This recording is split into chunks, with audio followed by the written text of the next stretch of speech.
All right, people, along with Wendy Jones, I am Jason DeVeos. Welcome to the show. And to the show, we have the great, the hardest working man in America, the James Brown of volleyball. That's Jeff Alzina. And phenom, coaching phenom, and the most interesting man in the world, Jaren Barredo. Welcome to the show, boys. Thank you. What an intro. Nice. Yeah, hey, got a whole bunch of fan questions ahead of time via email, but I guess I'm going to ask the first one, which kind of warms us up a little bit, as the temperature in this room, as you can feel, is getting a little bit warmer. Turn the air off. You know how it is. You got to be hot and uncomfortable to answer some questions. Jaren, think back. What was your first coaching gig? 2011, I decided to quit my full-time job and coach because I was kind of miserable.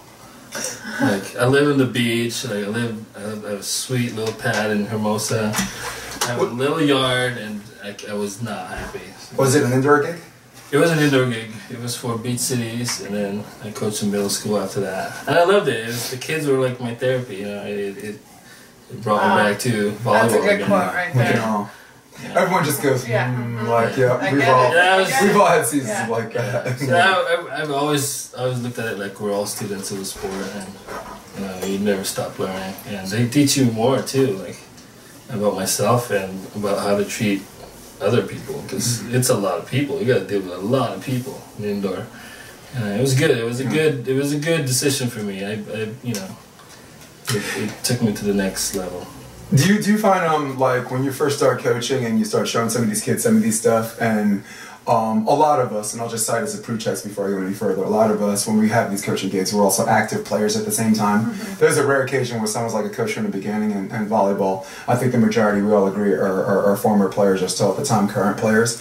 Was there certain things you learned about your own game coaching some of these kids? Oh yeah, it's definitely like the language and how I react and how these kids react to winning and losing, you know. And I've always kind of did not pay attention to that, but then when I watched the kids, it was like there's always grace. You have to go there, like from winning, losing, or you know, a bad game or good game. There's always grace. There's always a lesson. You have to tap into that, you know, and then you have to deal with the parents. Two separate worlds. Well, I'm a big fan of generational learning, and I think that, you know, coaches, parents, and players, there's a lot of in that triangle where everyone can kind of learn something. Yeah. And I don't know, it sounds like you've got pretty good intuition as far as reading a kid. Yeah. And if you can read a player, you're a great coach. And then you switch the language when you talk to the parents. It was good. It was good for me. Like, my people skills went up a lot. Like, upgraded to that. Yeah. Because it was a lot. There's different people, and then club, and then I got to coach a Division I boys team 18s. Okay. For beach cities. We were ranked like probably one of the bottoms, like 68. Yeah. And we ended up in 28, 23, 28. It was the Bishop Montgomery boys. Yeah, I love it. And they played the finals, and those were my boys. And nice. And we got a little shout out in Daily Breeze. So it was cool. That's awesome. Yeah, it was a really good experience for me. It was a lot of growth from that. And, what about Jeff? Well, that's the next question. Jeff, listen, before I ask you, I've been coaching 20 years as well as you were on our 20th year in 1998. The pedigree of the level, of course, has significant difference. I was more of a local boy, and occasionally I took local teams that got national recognition. But what was your first coaching gig? Well, first indoor coaching gig was in 1994 at Harbor High School in Santa Cruz. I had a great mentor named Jim Toohey. He worked with a guy named Dave Noble, who's still involved in athletics, I think up at UC Merced. But Jim was a great mentor for me, and I just went out and read as many books as I could about coaching, and went to as many seminars for learning as I could, national seminar, things like that. But my dad was a coach for 30 years in basketball, and both my parents were teachers, so I kind of knew. Yeah, you have the gene. Yeah, I kind of knew. Wow, that's a pretty awesome, a path continuation, if you will, where some of the servers are just like, well, my dad's an iron worker. Right. You know? My kids listen to me all the time, say, I had posters on my walls of the people that are coaching you guys and you're playing next to these days. Like when I grew up in the Central Valley, and for my kids to come down here and be coached, I mean, Jeff coached my daughter at Bishop Montgomery, with a lot of those girls had never even touched a beach volleyball before, and they come out and get the Olympic level coaching, you know, their freshman year, and they're just like, I'm like, you guys have any idea what you are privy to? I never had this, so you know, that's always my angle, is what they get to learn from you guys is pretty amazing. No doubt. So, I guess this question's for both of you, and I'm not gonna hog questions today. You got a whole billboard. There are a lot of coaches at the high level, and I'll just name some examples in a minute, who are active players, right? Who remain active players. You got John Mayer, right? You have Betsy Flynn, who's assistant, who's had some success this year. You have Allie McCulloch, you know, had a little kid, and she's welcome back on the scene and this and that. But at some point, in my opinion, I think in order to be a great coach, because they're all good coaches, and I'm certainly not taking away from the brilliance of John Mayer, but I think, in my opinion, I think greatness is achieved when you balance the scale like 80-20, 90-10 as far as coach and player. Like, I think a lot of that dog has to be out of you. When did you decide that you were a coach and not a player? For me, it was pretty clear cut. I knew I was still playing in 96, 97, 98, but in 98 I got the opportunity to go become the director of beach volleyball for the country of Greece. And once I knew that was happening, I was done. I was done playing. I've barely played since. Did you also work with them in 2004? No, that was the goal. They hired me in 98 for a 7-year goal, ideally, but we overachieved right away. They took these girls from 63rd to number 12 in the FIVB rankings in about a year. Wow. So they ended up going to Sydney, and after Sydney I said I would actually really prefer to come home and coach full-time. In fact, I met Barbara Fontana out at the Sydney Olympics, and she was the one who first recruited me to coach American players. So Barb gets a lot of credit from me, because she was the one to say, hey, I've seen the work that you've done on the tour, and I'm going to be playing with Elaine Youngs next year, and I think we can be #1, and we'd love you to help us. Nice. So. Okay, this is not a 50-ounce coffee. This is something else. It's none of your business. Okay. No, awesome. So, Jaren, you played a little bit at the same time you balanced the last AVP I played was 2010 in Hermosa. That was like when AVP was like going down the drain, and the previous management. But I played with a lot of different people on a lot of different tours. But what I did was I bypassed AVP and went to the Philippine team, and Chad Mowry, you know Chad Mowry, he started it here. We started recruiting guys, we started training people, and we trained the girls, Heidi Illustre and Diane Pasqua, and they did well, they did really well. That's where my coaching pretty much started, like coaching with Chad. And then I helped out a lot of Brazilian coaches, Ticao and Gino, who else was here? Yeah. So many of them. And you know, they even coached for a little bit with Larry Witt, and I helped Larry Witt in the end when Jose came back from surgery. That was my first AVP coaching gig in Riverside. Parking lot. 2009? Yeah, remember that? 2009. We took 9th there. Nice. We beat a lot of good people. I don't want to mention that, they're going to get mad. Isn't it amazing that your coaching thing usually starts with someone who's already like decides to be a mentor or whatever, like it's kind of passed down. And like some of these coaches that let's just say they got the elevator to the penthouse, and they press lobby on the way down for people like you to achieve just the plethora of experience. Too long for the show. We both know we can go all freaking day. You know, me, I learned from Mario Trubich. He was the coach of the Netherlands at the time, in 1992. I met him there, and then in New York he did clinics, and I assisted him, and I ended up coaching his kid at Hunter High School. So isn't it cool? Like some of these guys, you know, from the top down. And sure, right now a lot of people are going to be following you around. I was actually going to ask you. You said you had practice. I was actually going to say, do you need a cameraman? Do you need someone to shoot for you? I do need help. I'm your man, Jeff. The coolest thing is actually giving it back, not just to the players, but to young coaches or coaches just starting out. Yeah. And we desperately need it. Yeah, it's one of my favorite things, actually. What do you feel like you've blended from like an American style of coaching versus what you've learned internationally? Like, you know, you hear so much difference in, you know, the Brazilians and the Europeans and the In a nutshell, I would just say American style volleyball, typically over the last couple decades, to me seems a little more rigid compared to. It kind of looks that the way it plays. It looks you got to pass here, and you got to set here, and you got to do this. I played Darmstadt for 2 years. Yeah, I think we're more systematic because we played system game for a lot, especially inside out. Like. You trust the system, trust your height, trust your speed. Like that's what we used to do. And then when the Europeans came in, they were a bit shorter, so they started doing all this dynamic stuff. I remember an Australian team doing that. They pass to the pin, jump set to the other pin. I'm like, how do you lose? Like, but they still lose because we have big blocks and we have speed. We have like a Nick Lacena down there, and like whatever you shoot, you dig. So the Aussies were the first dynamic team to try running all sorts of different sets. I think they actually did it way too much. Yeah, way too much. I think they only ended up in their career with maybe like 1/4 ever. And but that was had the talent to win. But that was good to see. That was like the introduction of that type of game. Like, holy cow! Like. It was crazy to watch. I saw them here, like, oh my god, how do you lose? Like, but then they did. They did because their system wasn't as crisp as the American teams. That was the thing. We just shoot high line all day.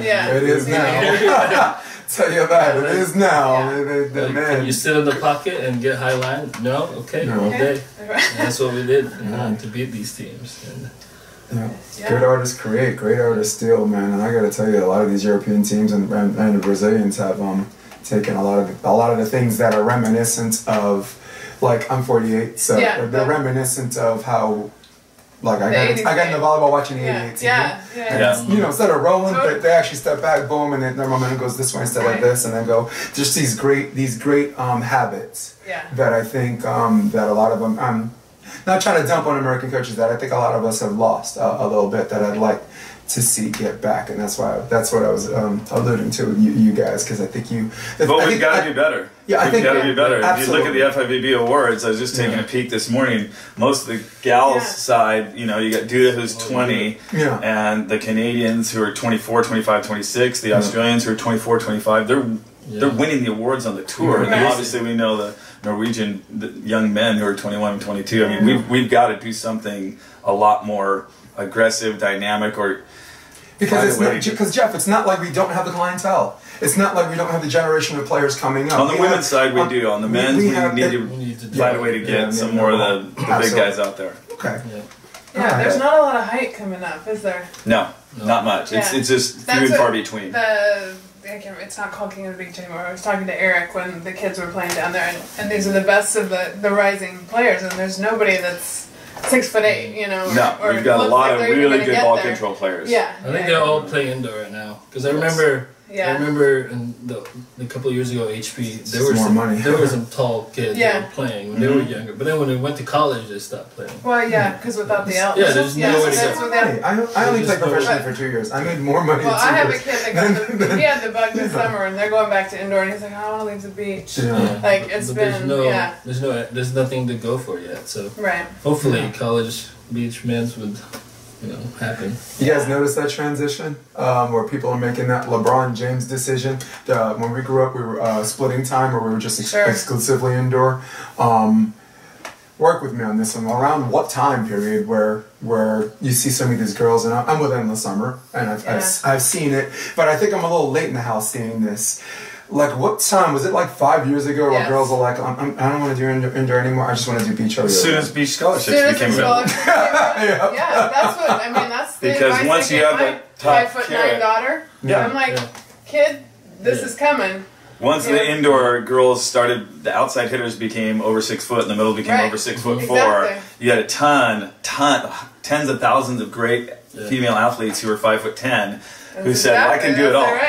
You know, people who are like a Logan Tom or Cynthia Barboza, or, those girls are a little taller, but now you got people who are responsible, and they're just, like 5'10" is too small. And then you wind up down here, as far as the kids growing up down here, then like I said, they come out, they're being coached by the best of the best. Right.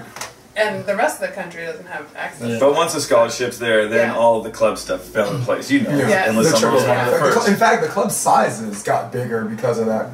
Quantitatively gotten bigger because of that. But for me, I was like, I couldn't see through the mud because I was just thinking, okay, they're just gonna balance their time. You know, they're gonna have two different shots at indoor or whatever for scholarships. But man, they just went straight up legit beach. Well, but as far as like as an athlete goes, I mean, why wouldn't you want to go out and learn how to serve, pass, set, attack, block? You get to do everything on the beach. More touches. Whereas in the indoor game has gone to specialization at 14. Yeah. Don't have to rent a gym. Yeah, that too. Yeah. The biggest draw I hear for the girls to still play indoors, the ones who are in high school right now say, well, I'm going to play another year or two because I love the camaraderie. Yeah, I love that whole team spirit. And that's awesome. There was that generation where they split. They still played indoors and played beach. That generation was burned out. Yeah. Like, they were doing so much. It's all the same mechanics, you know, your body gets worn down. With Dextra, Sponsor did that. Who else did that? There was a lot of those people that got burned out and just like took a break, and you know, and like Lara right now, she's doing great. Like she took a time out, came back, doing great. Like it's amazing how some people can hit the reset button. I have on a small scale, Rob McLean. You know, he was almost burning out a year ago on and off the court and just took a giant step back. And I said, hey, don't stay from volleyball completely. Come coaching me in the summer, you know, because he has this way of speaking to girls here. Sometimes I speak from up here like an asshole, you know, so we needed someone that, you know, guys like him just signals. Sometimes I could be that way. It's the best, I call it being Brooklyn ladies, but whatever. But I think the reset, like, I mean, again, on a small scale, round 4 qualifier, 2 points away from winning, you know, Hermosa against Boag and Jacobs round 4. So even in losing, like, watching this guy play, it's just, it's helped him. I think it's helped his star power. He's like the best guy in the qualifier that, you know, it's like the best player not to make them in draw right now. Right. So, all right, so, I have a question for you, Jaren. You've been taking on some pretty cool coaching assignments. I noticed you were Kelly Clays and Britt Hochever, but I actually want to talk about Alexa Strange and you were in the beginning you were with Alexa and Fallon from Moana. What did you see in them that I mean, since you guys were working together, they made like 5 out of the last 6 draws or something like that. I'm gonna go back to Kelly and Brittany. I help them warm up because Hector's not around during the tours, so I help him warm up and talk to Kelly a little bit. Because I have a history with Kelly, and she played with Sarah. I used to help him train, and it's easy to she's we're really really close in that respect. Like it's easy to talk to her. Anyways, back to Alexa and Fallon. So it all started with training with the British team. I was helping the British team train, and then they were playing Alexa and Fallon, and I haven't seen Fallon play in like years, and I haven't seen Alexa play in a year and a half.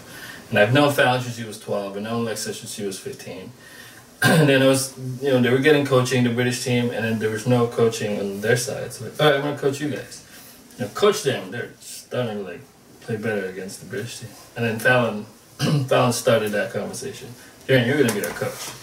Like he wasn't even a choice, She's like, I wasn't asking, I was telling. Because this was the year I decided to coach pro. Okay. I'm looking for teams.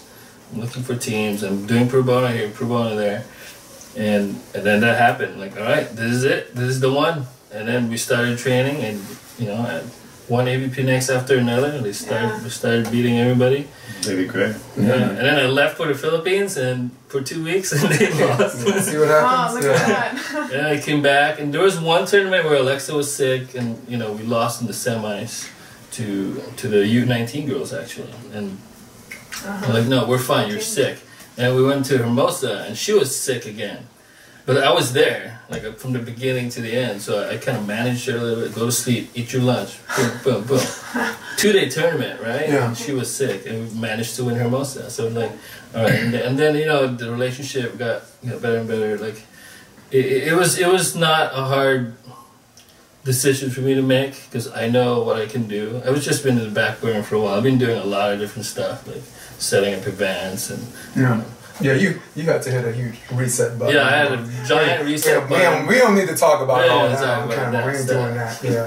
Come on, man. It's gonna be a long day. Yeah, Anyways, everything I said about being an asshole, I'm not that. so that was the beginning of that, and then and then Fallon moved on, and then we met Emily Hartong. I got her 2.5 weeks before. Oh, let's talk about Huntington first. Yeah. Alexa and Fallon there. Ooh. Yeah, So big win over Finland. Qualified. 16-14 over Finland. Qualified, beat Finland, and then almost beat Switzerland. 16-14-16. Went to 3. Top 10 team. And everybody's scouting us. And who is this guy? Who are these two? Yeah. Everybody's scouting us. There. Nobody knew who we were. And lefty, righty. 6'4" block. And it was a good introduction. That was okay, we've arrived. And I knew partnerships always, they always move around. I knew that. I talked to the girls about it. This will not be forever partnership because it always happens. If somebody gets hurt, you pick somebody else. You like that person, and you move on. Yeah. But we found, and then we found Emily, and I got her 2.5 weeks before Hermosa. And she's an indoor player. She was a superstar in Hawaii. Superstar overseas. And she played with Katie Spieler. She played in tournaments here and there.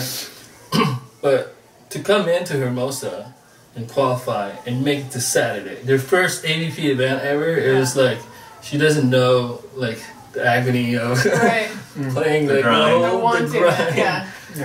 Because she made it right away. But the thing was, for me, with coaching her, was to make her the best Emily Hartong. Her version for that tournament. Because accuracy and all the finesse, it's not gonna come in 2.5 weeks. So she just banged away and just hit around everybody. And so that's what she loves to do. We had so much fun in that tournament. And then same thing in Manhattan. And then she has a high line. Then she has a cut shot. And the scouting is all wrong. Now she can shoot a little bit. Now her pulls and digs are better. Every tournament we were getting better and better. So it was a good. And Alexa she has grown so much. Right in front of me. I'm really proud of her. She's grown so much, and how she took this season and how the attitude coming in. It was pretty good. It was refreshing to watch, And she's good for the sport of volleyball too. Yeah, she moves the volleyball needle. She's interesting. She's dynamic. She's extroverted, and I think when you see the tours, you need a balance. You need of people those personalities. Dalhousie moves the needle too, but he's not like that. But you know what I'm saying? He's not like that. I mean, he's someone that's just whatever. So, Jeff, before you ask, Jeff, we have someone asking, why don't we see more lefties on the left side? This is Jeremy Carlin. Thanks for asking. Why do we see more lefties on the left side? Righties play right side all the time. Take a stab at that. I just think because there's way more right-handers, and they're just forced to play the right. And so the anomaly is when you have that left-handed player. And so if you can get them an advantage, you take it. And the advantage is to get your shoulder to the ball more often. And having to set that ball up and over someone's head to their outside arm is one of the toughest tricks in the book out there. And that's why you see people get served on the It's more of a beach thing, right? I mean, an indoor before I became a setter, I'm left-handed and I played outside hitter. It's just uber easier on my shoulder. I just didn't have to open up and do all that crazy stuff. Okay.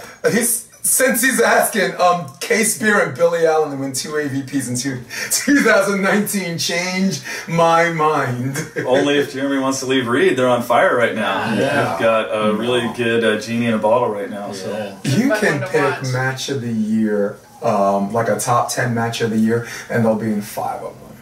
I mean, them against Alvaro and Simon at FIVB, them against Triborn and whatever. I had a top 10 plays at Manhattan Beach. They were in it twice. Maybe I'm a prisoner of the moment. I'm a Reed Pretty fan. But it seems it's just they've come a long way since, I think it was New York, when Reed drop-kicked that ball outside the stadium into the ocean. And it looked like they were just they were gone. It looked like they were done. And now they're the hottest team out there. Cool. Adversity. Cool to see. Right? Maybe it all started with the drop kick. And not getting the red card for that. I love watching the indoor player transfer to the beach. That is a really fun transition to watch. Those happen to be the better beach players because of the heightened emphasis on fundamentals, just in my opinion. I noticed that, when I played beach, the easiest thing I brought to the beach was the serve receive. Because if you look, For those of y'all listening, if you suck indoor and if you're shanking passes on the beach, I'm an indoor player. No, that's an excuse. That just means you suck indoor. This is this, okay? Or you were a middle blocker and no one ever taught you to pass. Yeah. Thank And that's the you. second thing, blocking. It was Yeah. it's the second easiest thing. Yeah. I mean, because you were allowed more permission to go after the Yeah. hitter. I mean, you're one block on a four or whatever, Yeah. or switching out, but you just had more permission to be aggressive at the net as opposed to being part of a blocking scheme. Right. You know, so those are the two. Going easiest after whatever you want is probably the biggest problem for blockers, though. Yeah. Anybody, Because almost of anybody I've seen in a rut blocking or who has not figured it out yet Yeah. is chasing too many balls. Yeah. I think Dougherty So goes stay in and out of that. disciplined. I think Dougherty goes in and out of that. He's a streaky blocker like Yeah. that. Sometimes he's just like, you know, I asked him a week ago in Nurse because what do you want to do better next tournament? He goes, I just want to block better. And it's just like everybody's getting points. Sometimes people avoid you too. Yeah. Yeah, it's that system. Like you gotta trust your system. Like it's like that's what I coach. That's what I teach my girls. Like that's why Emily is a good blocker. She is because I just taught her that. Like Right. inside out games. This is what they did. You're not there to block balls. Like I'm not gonna tell the whole. It's a secret, right? I'm not gonna tell Don't give you. away your But secrets. you're not there to block a ball. You're there to take an area, and then the defender, like, I'm gonna end right there. That's the whole point. There's a system. You have to trust the system. And if your defender can't get there, then your defender's too slow. Like that's all it is. Like they have to make a perfect shot, perfect cutting, or perfect line to get a points from you. Anything in between is yours, and that's how I teach my girls. And, you know, it's a pretty like physically demanding system, but that's how I was taught, and that's that was effective, and obviously it's working out. So. Time tested, yeah. Sure. Some people's area they take is a little bigger than others. Yeah. They seem to be successful. Yeah. You coach a lot of people, and we don't have like all day for the show, so I'd just like to start with the most recent. Who did you coach in Manhattan? Just the last couple of years, I've just coached Trevor and whoever his partner is. Okay. So it was Trevor and Rosie, Trevor and John Taylor Mayer. before that. Then Yeah. Trevor and Mary. Yep. Yeah. Now Trevor and Try. Yeah. You've The coached Partains. this Partain boys. Yeah. that was good. Yeah. Good, That Hermosa. Last year? Last year was one of my favorite matches And you know, ever. I gotta tell you, every time someone has success, I look to see who's sitting under the umbrella, Yeah. and I'm like, this dude, try not to cuss. I'm like, well, why am I not surprised? It's Jeff Alzina again. Yeah, that was a good one. Cool. All right, so all right, we can't go forever. So should we do a lightning round? Sure. All right, let's do it. Lightning round. What's a You guys lightning run? Oh, just All right. maybe. I mean, Well, it's he been told me fast. about this, yeah, and there are no pressure questions. Books or movies? Oh, so we can pass if we want? No. Everybody answer. Books and movies. Books and movies, okay. Yeah. Fiction or non-fiction? Non-fiction. Okay. Ice cream or cupcakes? Ice cream. Ice cream. Agreed. My man. Yeah. Tasty. But only really vanilla. Yeah, French vanilla or it didn't happen. Cool. Walking Dead or Game of Thrones? Game of Thrones. I like dragons. Thrones. But they gotta stop putting all this time in between. I mean, It's too long. I don't have that much patience. The wait. I've been getting a little upset at that, actually. Physical game or mental game? Mental. Ooh, mental. Love it. Talking to a All bunch of the way. old people, yeah. Of Yeah. course. I know, Sports right? psychology major. Yeah. Yeah, there you go. All right. What else? What else? You're in I know, I'm sports working on psychology, it. too. Working on it. The ocean or pool? Ocean all the way. Ocean. Who needs chlorine on them? Uh-huh. You can have seaweed on you. Told you. Right? Okay, good team name. You Shall Not Pass or Kiss My Ace? They're both good. He's like, pass. He'll take one, I'll take one, and we'll switch jersey. Yeah. Who's at 4 is the real question. Yeah. Yeah. Is that a six-man? It's the blocker, you know? You Shall Not Pass. Yeah, it's a good blocking team. Kiss My Ace, of course, for reasons Ace in obvious. your face. Is that- Yeah. Yeah, there you go. I like that one from Paulo. Yeah, I got it from me, I think. Right, Mark? Take that credit? All I right. take credit for That's that. good. Because I got we always got a red card for that when I was doing that in warm-up. Ace in your face. I'm like, Coach, can we shoot that? No. No. And then two girls did it. I'm like, oh my god. A Warning. whole bunch of dumb ones. What time is it? Oh, Tool gosh. time. Oh God! Didn't it make you just do this? Look, Jeff is like this. Look. Right. That's the professional face when he doesn't want to react. He goes. How about rapid fire volley questions? Oh. All right. Okay. You guys back on the spot. Yeah. No kidding. Rapid fire volley questions. Yeah. Yeah. Oh. Jump float or top spin? Most people don't float it, so they just serve it. It's not a floater. If you're gonna float, make it float. All right. Let it float. Jump serve, can it. Cool. Play defense behind Alzina or Dalhouser? Phil. Better setter. Nice.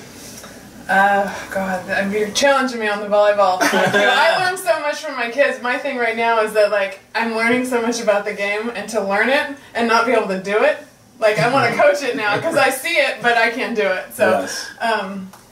Oh gosh. I got one. Who's the hottest coach in beach volleyball right now?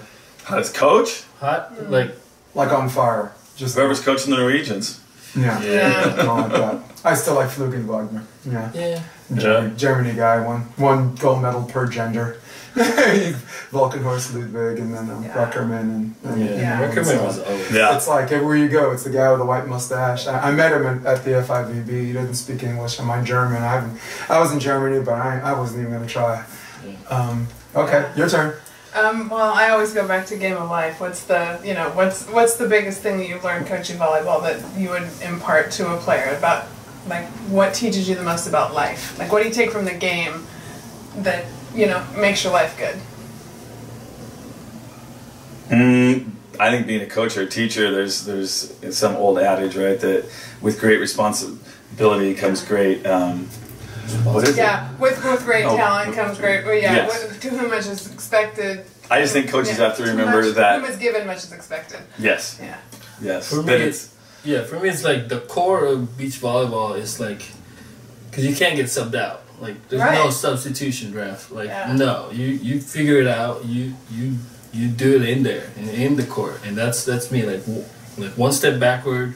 And you have 5 steps forward, like you get five options. And you go out the court, you do the same thing.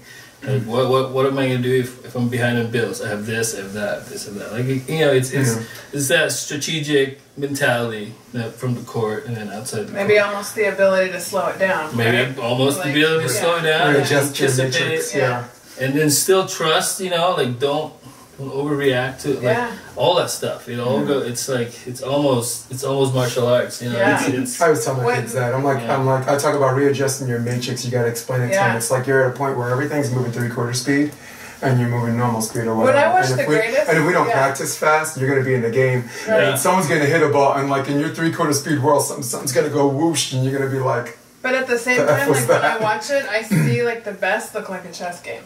Like it really just like it moves, like it's moving fast, but it's so fluid. Yeah, and you notice they don't cheat. They don't. Yeah. They don't over. So much discipline. They wait till the ball moves and they go. And when they read, it's like the perfect read. It's like, and I'm not always perfect in the life stuff. But I try to apply as much as I can. Because cool. I think you can make a top 10 list of overlap, right? Patience, trust. Yeah, definitely. And people could do a poll on what the order is, but definitely. That would be a good one. That would be a good one. That would be great. Maybe that's my next top 10 list. There we go. I did the top 10 plays of Hermosa. I did the top 10 plays of Manhattan Beach. I put Eric Baranic first. If you go on YouTube, you'll see why. There were, because I mean, Taylor Crab and Gibb against Dalhouser and Lucena, you could have gotten 6 of the top 10 plays from that, just that set match. Oh, that long one. But that one against Olsen and at the end, that was incredible. When he gets this play, he does like a left and right drill. First of all, someone hits the ball, he digs, and then they try to go on 2, he gets back on the court, he just digs that, so he digs the cut, he digs another one, he digs a 5th one, and then finally rests away, and it just goes in. Takes his shades off. throws it in the crowd. It goes outside of the crowd, and some woman walking by just catches it out of the air. Doesn't know where the shades came when it was starts cracking up. So definitely worth it. Hey, listen, that's all the time we. I'm gonna make you guys stay here. Like I said before, we can go all day. We didn't even. When he was like lightning round volley questions, I felt like we were just getting started. I gotta brush up on my game. See, I need to learn more from you guys. Oh my God! Listen, hey folks, thanks for tuning in. Okay, this is the great Jeff Alzina, and this is the phenom Jaren Barredo, and for Wendy Jones, I am Jason DeBeas. For now, see you later.